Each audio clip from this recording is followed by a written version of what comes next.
Mr. Modi brought us a gift, a very, very good toffee. Melody. Social মিডিয়ায় এখন মোদি মেলোনির রসায়ন নিয়ে তুমুল আলোচনা চলছে। ইতালির রোমে দুই দেশের সরকার প্রধানের মোলাকাত, সেলফি আর মেলোডি চকলেট উপহার আক্ষরিক অর্থেই ইন্টারনেট দুনিয়া কাঁপিয়ে দিয়েছে। মোদি ও মেলোনির নামের প্রথম অংশ মিলিয়ে নেটিজেনদের দেওয়া মেলোডি নামটি এমনিতেই জনপ্রিয়। আর এবার ইতালির প্রধানমন্ত্রী জর্জিয়া মেলোনিকে সেই মেলোডি ব্র্যান্ডের চকলেটটি উপহার দিয়ে চমকে দিয়েছেন ভারতের প্রধানমন্ত্রী নরেন্দ্র মোদি। ছোট্ট এই উপহারের ঘটনাটি কর্পোরেট দুনিয়ায় বেশ আলোড়ন তুলেছে। অনলাইন ডেলিভারি অ্যাপ ব্লিঙ্কিটে হুট করেই মেলোডি চকলেটের সার্চ বহু গুণ বেড়ে গেছে।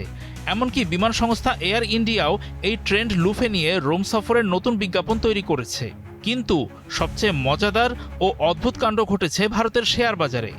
চকলেট প্রস্তুতকারক কোম্পানি পার্লে মনে করে বিনিয়োগকারীরা ভুলবশত পার্লে ইন্ডাস্ট্রিজ নামে একটি আবাসন প্রতিষ্ঠানের শেয়ার কেনা শুরু করেন। ফলে রাতারাতি সেই কোম্পানির শেয়ারের দাম ৫% বেড়ে যায়। সম্প্রতি ইতালি সফরে গিয়ে রাজধানী রোমের ঐতিহাসিক কলোসিয়াম পরিদর্শনে যান নরেন্দ্র মোদি। সেখানে জর্জিয়া মেলোনির সঙ্গে তার বেশ কিছু ছবি ও সেলফি সামাজিক যোগাযোগ মাধ্যম এক্সে শেয়ার করা হয়। ভোরের আলোয় তোলা তাদের চমৎকার ছবিগুলো এখন ভাইরাল।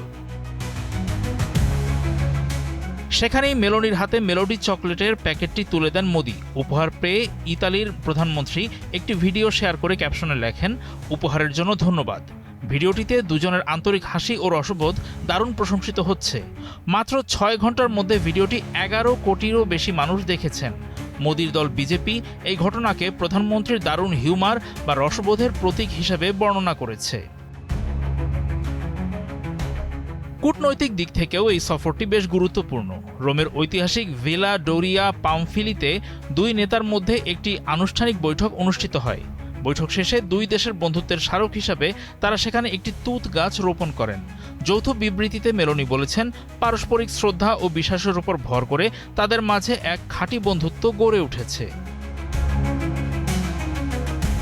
২০২৩ সালে দিল্লিতে অনুষ্ঠিত G20 সম্মেলন থেকেই মোদি ও মেলোনির এই চমৎকার বন্ধুত্ব বিশ্ববাসীর নজর কেড়ে আসছে। বর্তমান রাজনীতিতে ইউরোপের অন্যান্য দেশের মতো ইতালিও ভারতকে অন্যতম প্রধান কৌশলগত অংশীদার মনে করে।